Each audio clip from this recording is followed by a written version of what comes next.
to the folks that are here already. So uh, we'll go ahead and get started. I apologize, everyone, for the technical difficulties there, but again, very glad that folks could join us today. Totally my fault on the confusing setup. I would like to introduce Amanda, one of the directors at Polygence. One of our Polygence is one of our good friends, and I think today we're going to hear a little bit more about Work Lab. Amanda, can go ahead and kind of share your screen as well, and Yeah. she'll be able to kind of uh, take the rest take us rest of the way through this presentation. And then you'll also hear from Mark today. Mark is one of the mentors as part of Polygence Work Lab. So we'll be able to talk a bit about how this process looks from a mentor's perspective as well. I think if folks have been here before, you should know that you can go ahead and put questions in the Q&A box or in the chat. Feel free. We'll try to go through as many questions as we can today. This will probably be a little bit of a shorter webinar than usual. We usually go a full hour. We'll probably aim for like 45 minutes a day. The presentation should probably take us about 25 to 30 the way through. So again, feel free to put as many questions as you want, and we'll try to get through as much as we can at the end. So, all right, Good. Amanda, I'll give you the reins. All right. Well, thank you so much for having us this evening. We're super excited about our new program, Work Lab. This is the second summer that we will be running Work Lab, and it's actually a really exciting time because we are about to kick off the moment where students get to choose their summer placements. We're coming up on it. So as for the right time to learn about Work Lab and decide if it's right for you, you've picked the perfect time to come to this evening's webinar. As Anthony mentioned, my name is Amanda Chagoya. I'm a director with Polygence. We are an online mentorship program that started in 2019, mainly with students working with, PhD candidates and PhD mentors doing academic research projects. Now kind of venturing into the world of virtual internships as well. And that's what Polygence Work Lab is. Prior to working with Polygence, I worked at a design and innovation agency called IDEO, where I was on the online education side of the house, where we taught courses on how people can think more creatively. And prior to that, I worked for a global baby gear brand called Ergo Baby. So if you're a parent, you might recognize that brand. So I have high schoolers myself. They're very excited about this program, and I hope you will be as well. So let's dive in. Okay. So we meet with thousands of families every year through, the people who are coming into our academic research program. And we've been hearing for years people saying internships are near impossible to find. So some of the quotes that are pretty common are, I wanted an internship to understand, what a career that I'm thinking about really feels like. And I want to have that real experience on my resume. And then there's just the frustration, right? You're sending out tons of emails, nobody's responding to you. You hear about internships that are maybe put out by like companies through your school or in your community, but by the time you hear about them, they're already filled up. So even before you knew that you had a chance, the chance is gone. Obviously, it's pretty frustrating, and you're in a moment right now at the end of March where you're really, really wanting to figure out what your summer will be. How do you make the most out of that summer? It's just, what is it, 10 weeks every year to kind of get as much experience as you can. So when you're faced with that, it's frustrating. But of course, we know that it's the law of supply and demand. So pretty much every high schooler wants some kind of internship. And that's a ton of demand.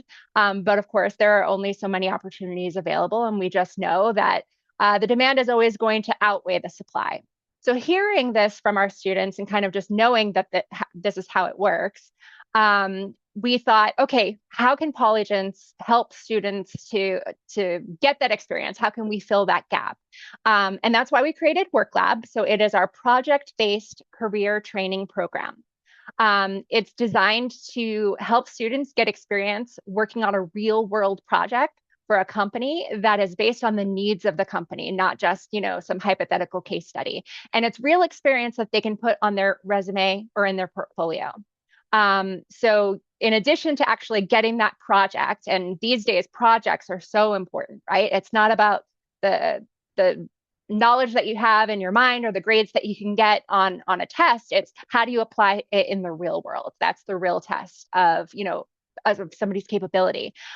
So you're getting that project, you're showing what you can do, but you're also building collaboration skills, professional and communication, time management skills, and just gaining the confidence that comes from being able to say, oh, you know what? I've worked on a problem like that before. Or, you know what? I've actually worked at a company that did this before and I have some experience to speak from.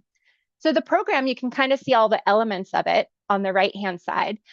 What it involves is placing the student with a host company. And that company has come up with a perfectly scoped project, one that can be completed within about 40 work hours total. That's spread out over the course of 6 weeks. So it is a 6-week placement. You're going to have 5 weekly meetings with your host manager, and you'll be able to chat back and forth or email using, whatever particular communication software the host company prefers. You're going to get weekly feedback, written feedback, and then that final project presentation. You're going to get feedback on that. At the end, if you have satisfied all of the requirements and met the expectations of your host manager, you'll get a completion certificate and have the opportunity to ask for a reference, either, for a college application or even future internships or jobs that you might be looking for. And before all of that work happens, you're going to get a lot of training. This is a career training program. So you'll be getting professional etiquette training, industry training, project-specific training with your host company. It's really meant to be like a very kind of 360 experience where you're getting the training, you're applying it via a project, and really closing that loop. So it feels like you've started something, presented it, and then you'll be able to kind of see it released out into the real world, which is, something a lot of our students are saying, oh, wow, this is the first time that I've ever been able to see the impact of my work instead of it just sort of being a hypothetical thing. So how does this work? This is sort of getting into the nitty gritty of it. As I mentioned, it's 6 weeks of work that the students do on their own or in small teams, and it adds up to about 40 hours worth of project work, and it is assigned by the host company. So this little graphic that you see here, it moves from left to right.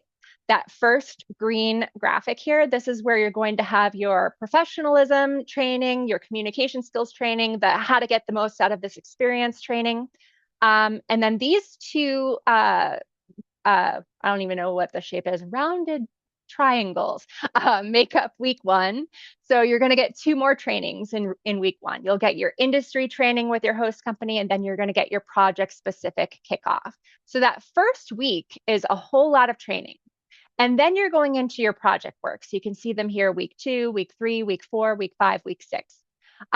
This is a really flexible program. So the only meetings that are pre-booked, meaning like, oh, you have to make it on this particular date at this particular time, are these first ones here. Because as I mentioned, some of these are group projects. Some of these companies have multiple projects that they're running. And so these are group trainings that are happening. And so they're always going to be kind of like, at a particular time. But for week 2, 3, 4, 5, and 6, this gets into the flexible portion of the program where you're meeting once per week on Zoom with your host manager to kind of talk about the progress that you're making on your project, ask questions if needed, just kind of get even more insight into the work that the company is doing and where it fits into the industry.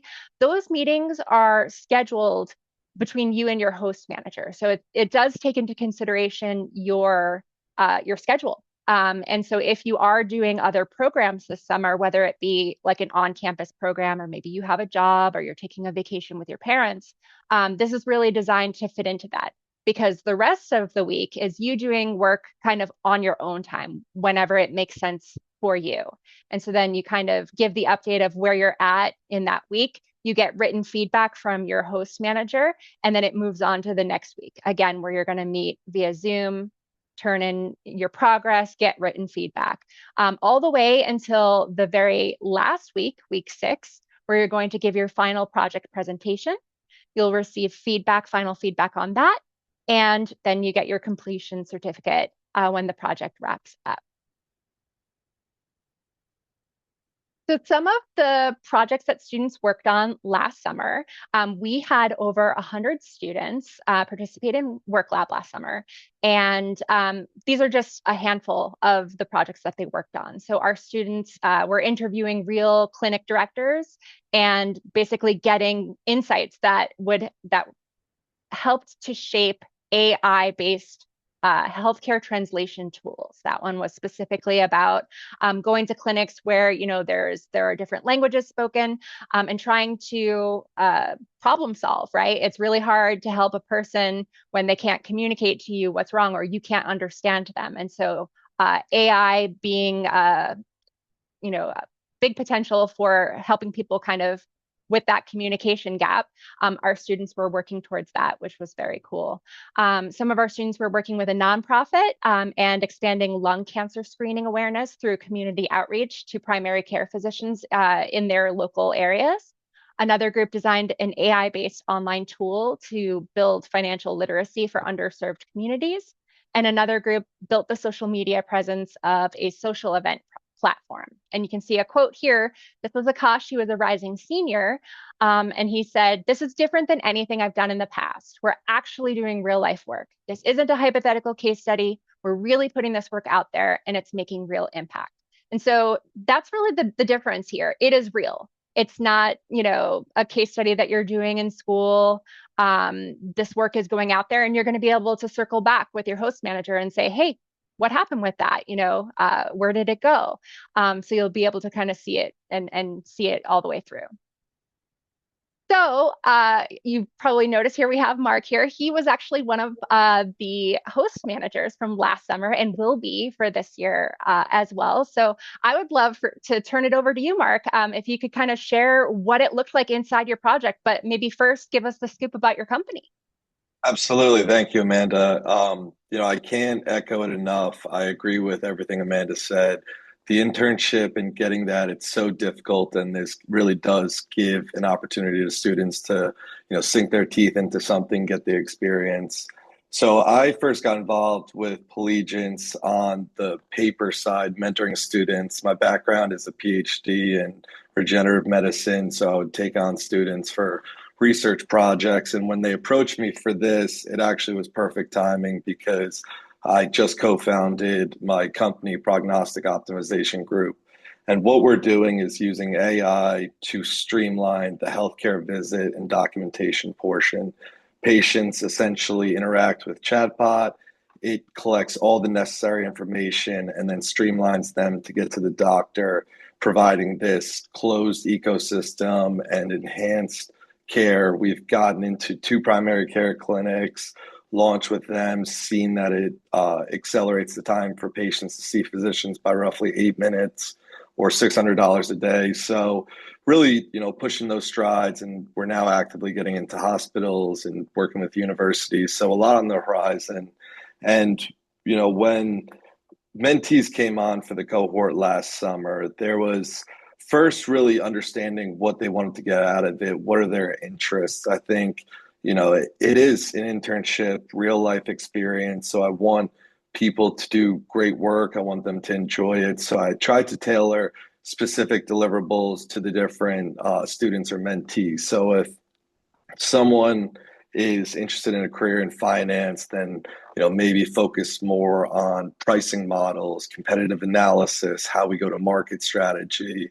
I've had past mentees that really enjoyed the tech and AI side, so figuring out what systems are the best, different databases to train it on, and then for students that were interested in the science or clinical aspect, really doing market research or building out models for different specialties such as neurology, cardiology, and things of that nature.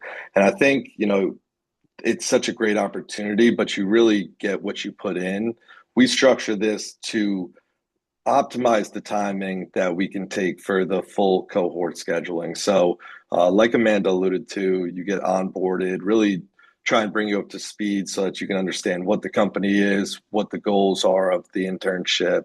And then from there, we'll figure out your interests and give you a deliverable that we'll work towards together. But like Amanda said, the last presentation will essentially be, real life scenario, corporate function. And I think the students can really take a lot of these experiences and build on them for their next career. If maybe they're not interested in AI and healthcare, but want to do something with clinical or finance, maybe that gives them the bridge to get to that next level based off the experience. And then, really showing them real life models, reports, deliverables that I've presented and shared to clients or potential investors so that they get a sense of what is expected.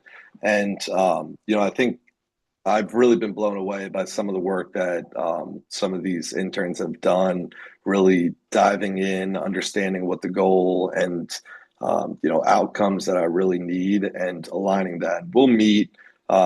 Generally, it's twice a week. We'll set a meeting with the entire team or who's in that cohort so that everyone's on the same page. We're sharing ideas, interaction, and communication. I think is a key skill to build.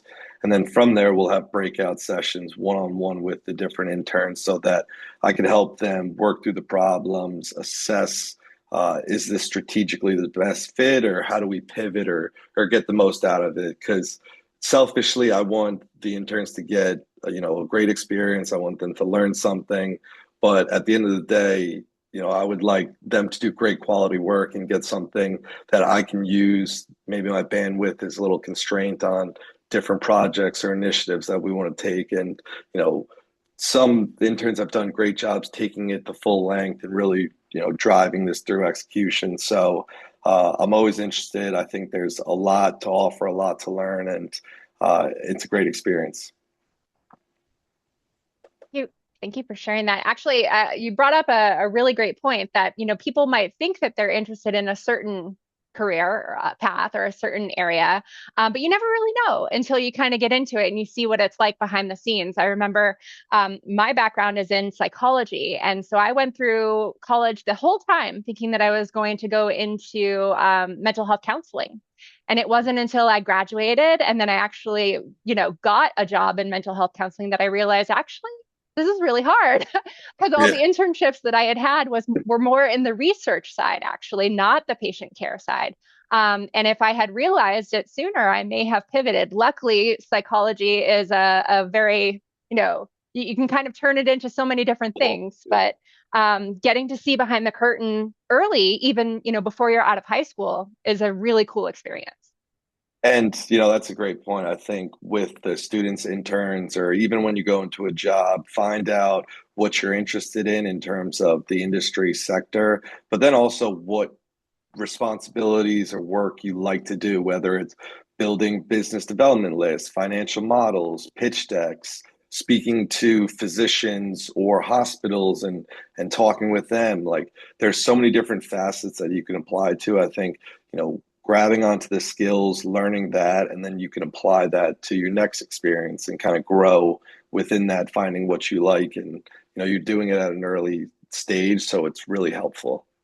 Definitely.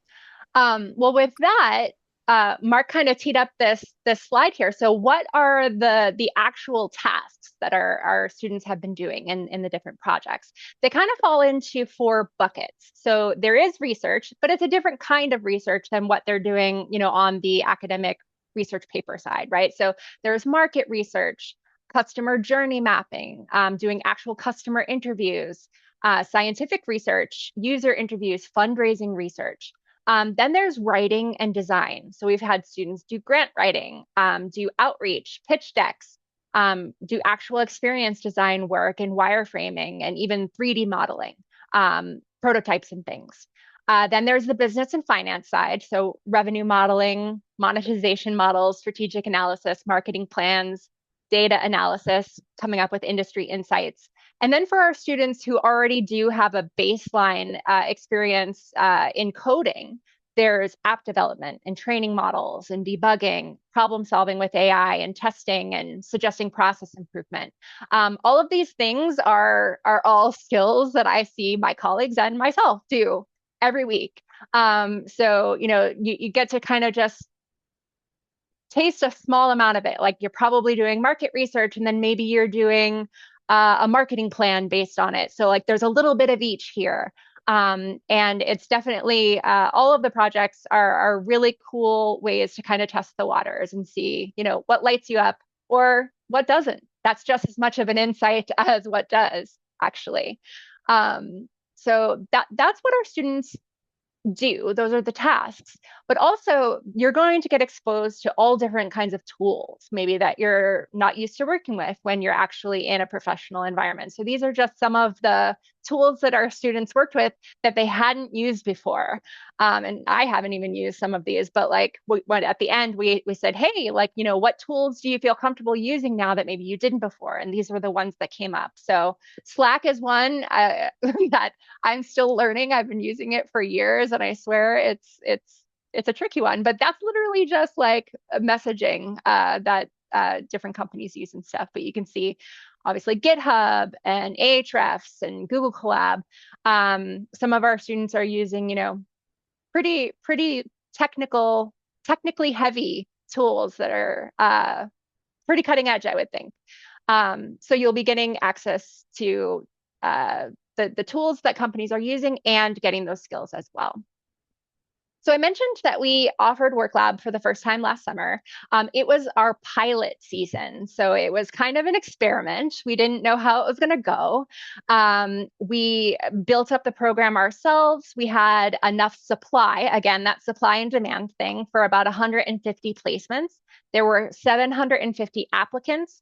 250 students we felt were ready, either with the appropriate skills when it comes to the coding projects, or maturity level, self-direction, to be able to place in a company. But we ended up actually placing 150 students. So we learned a lot last summer. We've been scaling up the program this past year. And so this year, summer 26, is the first time that Work Lab will be publicly available. We only offered it to students who maybe were already, in their admissions interview with us, talking to us about academic research projects. And we said, hey, we also have this last year. Now it's on our website. And partners like Illumin are sharing it with their students. And so this time around, we have supply to place around 200 students this summer. And because we expect it to be kind of a rush, we thought about, okay, how can we organize it so it is as equitable and fair as possible? So the way that we're doing this is around drop week. We want students to be able to choose the project that they want to work on this summer. And it's so rare that students get to choose what to dive into. It's something that we really value when it comes to our academic research side.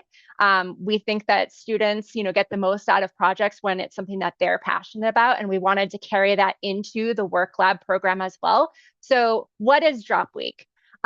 Basically, you get access to a catalog of all of the different company descriptions of the companies that we're working with and the project descriptions. And you get to choose which one you want to work on. I will say that you will have to demonstrate that you have certain coding abilities if you want to get access to the coding specific projects. But the idea is that Drop Week, April 6th through the 10th, we're inviting our students in, you take a look at what's there, and you get to choose the one that you want to do. And basically, the number of spots are limited, right? There's only so many seats with a particular company on a particular project. And so you're grabbing that one for yourself, and basically getting your summer plans locked. And so how do we do this? How are we going to make it fair? Access to the catalog is going to be granted in order of enrollment. So we had a priority 1 group, and those were the people who enrolled in January and February. And this is what I meant about it being the perfect time for you to be learning about this, because priority 2 closes at the end of March. And so if you are to enroll by the end of March, you're in that priority 2 group, and that means you get access to the catalog on April 8th. So that priority 1 group is April 6th. They have 2 days to kind of, talk with their parents, talk with their guidance counselors, college counselors, to figure out, okay, which one should I do? They grab their spot. April 8th is when the priority 2 group gets in there. So basically, the earlier you enroll, the more opportunities you see, and therefore the more opportunities you have to choose from. Come April 13th, that's open enrollment time. So it really does pay to get in for priority, because you're getting a pick before it basically gets released to everybody. These are offered in cohorts. Mark mentioned that. So we have 2 cohorts in the summer. The first one kicks off May 31st, and you might be thinking to yourself, oh, that's really early. Like my school doesn't even get out until like maybe June 7th, 8th, 9th, 10th. No worries there. May 31st is a Sunday. And so that's when the majority of those trainings will happen. And for that very first week where the other trainings are happening for cohort 1, all of the trainings will be after 3:30 p.m. Pacific time to accommodate those students who are still finishing up their school year. Cohort 1 wraps up around July 11th. The reason that we have it kind of this way is we know a lot of summer programs that are maybe on campus kind of start up around that time. And so we wanted to make sure to have a really early cohort. So students who were doing, those really intensive on campus programs would still be able to do work lab if it interested them. Then cohort 2 starts July 6th, goes until August 15th. And again, I mean, my daughters go back to school, I think it's like August 7th, which is pretty wild. It's still very much summer in my mind there, but that last week, as I mentioned, is something that you schedule with your host manager around your mutual availability. And so you'll be able to schedule around school if you are already back in school at that point.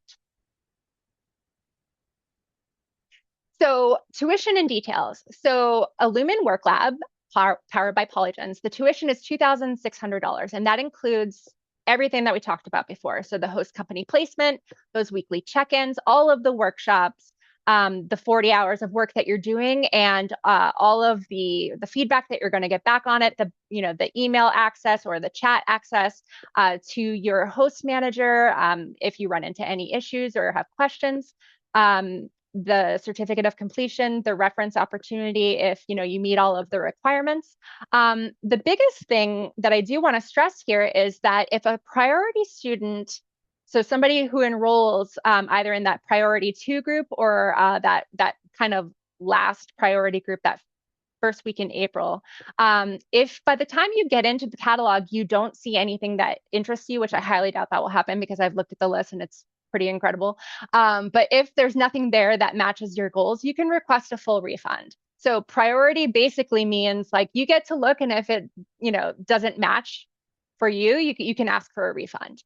So really there's not a whole lot to lose here and a lot to gain when it comes to getting the experience that we know is really, really hard to find. And so with that, I believe we're at Q&A time. So you are welcome to put your questions in the chat. I think, Anthony, you're going to read them. Yeah, definitely. Yeah, if you have questions, feel free to put it in the chat or Q&A box. I'll definitely go through them. I'll get started for myself first because I'm personally curious. I would love to go back just to look at those 4 different tracks. And I was wondering if are students applying directly for one of those 4 tracks, or is it that they would have to decide once they're getting to the matchmaking part of this? As in the research, the writing and design, business and finance. So they are going to be able to choose basically. So the way that the catalog is going to work is you're going to have a company description. So I'm going to take a quick peek over here. I'm looking over here at the catalog, so I've got secret access. But you might see something that says, let's see, a major research university hosting biotechnology and neuroscience research projects, specifically in nervous system regeneration is the description of, say, like the company or the organization that you're working with. Mm-hmm. And then the position, the way that we describe it, let's see. Let me find it.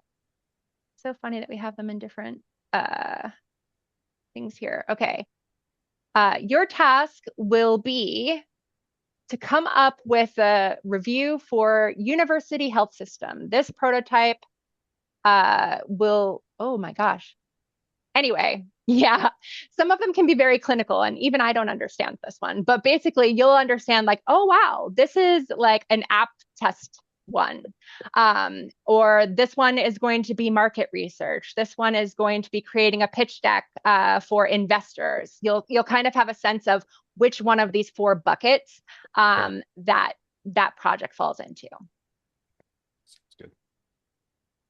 Question from the audience asking about like, is there a particular age group or grade that you're targeting? It looks like they have a rising 9th grader.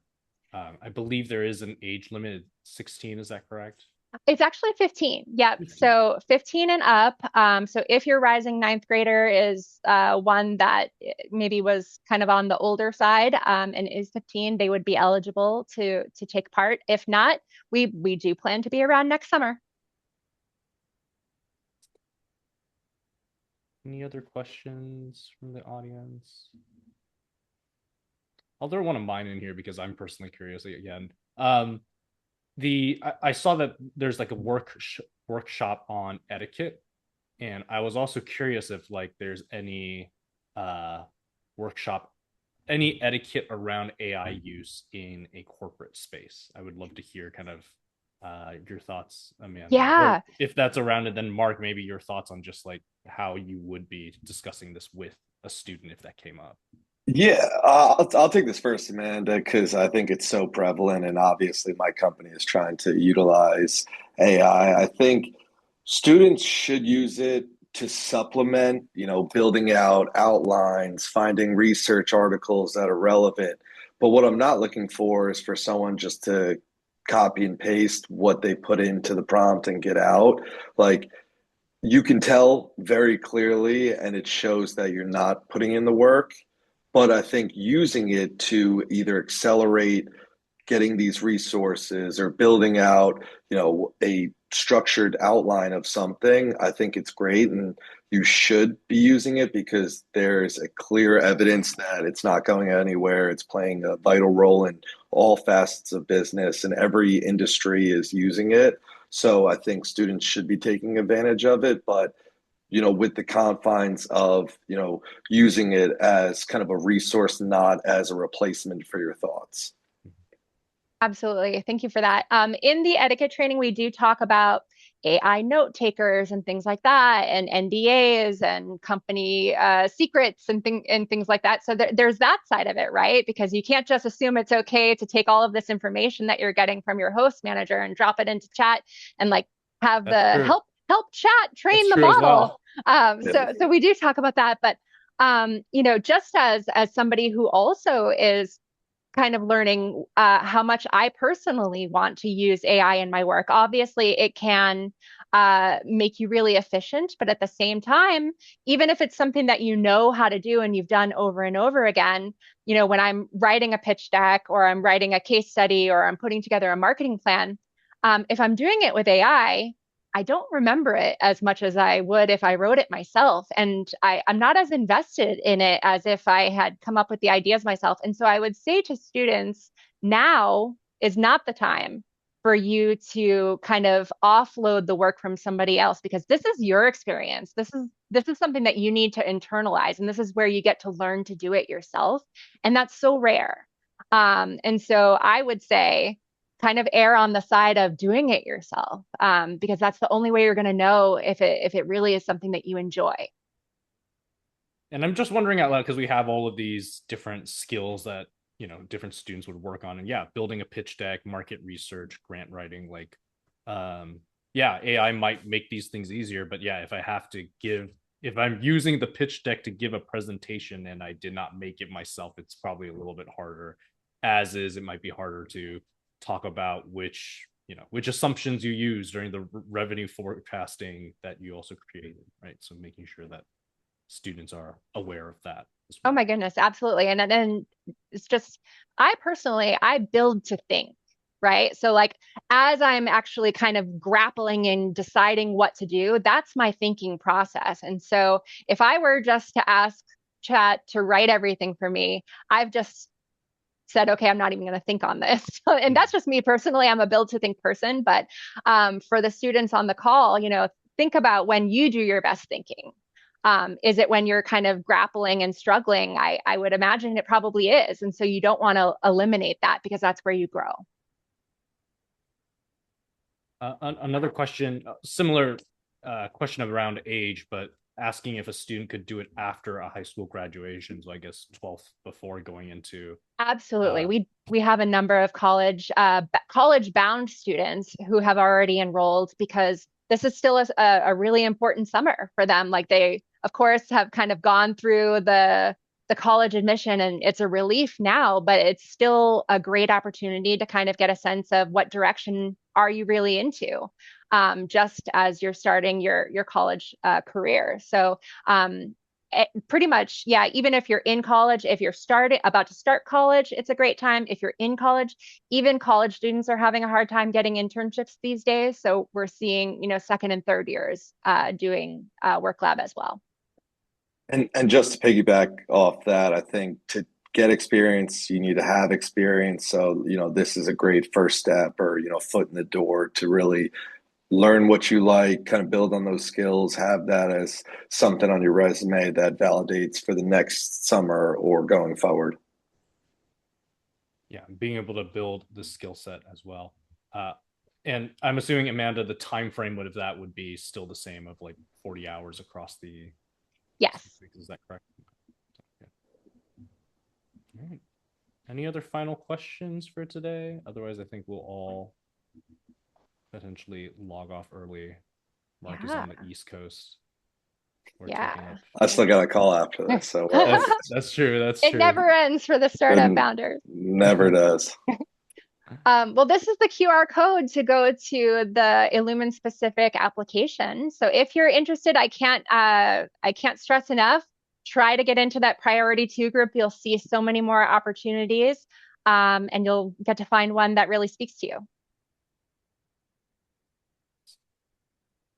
All right. I think we must have done a really thorough job. We have no questions. So That's the goal. Yeah. And of course, if you have, definitely you can always shoot us an email, contact us. But yeah, definitely if you can fill out the information on that particular page to get started, that would be the next step. So awesome. Well, thank you so much for having us. Yeah, I wanted to thank, Amanda, Mark, really appreciate the time. Thanks for joining us today. And hope you have a good rest of your Tuesdays, everyone. Yeah. Right. Thanks, Anthony. Appreciate it. Have a good one. You too. Bye, everyone. Bye.